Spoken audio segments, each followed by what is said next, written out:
Hi guys, Arthur here from Homeowner DIY. Guys, this is your quick tip of the week. When it comes to connecting a toilet line to a toilet, so this is our tank, this is our plastic nipple that connects to the tank for our fill valve.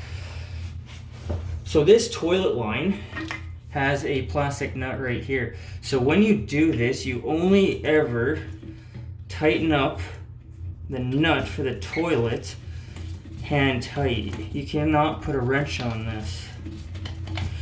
If you put a wrench on it, the tank cracks, and then the insurance company, because they will check for marks, if they see marks on this, they will not cover you. So guys, when it comes to a nut for a toilet, I don't know if it says on this one, they generally do say it on this. I'm going to assume that this one doesn't.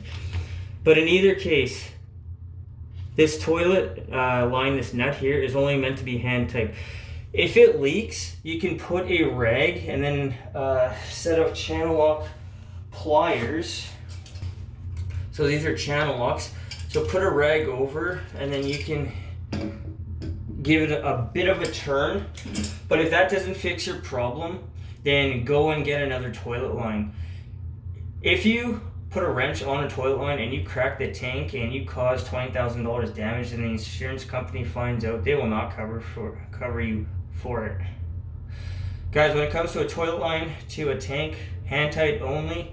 If you need to, put a rag and just give it an extra slight turn with water pump or channel lock pliers, are the same thing.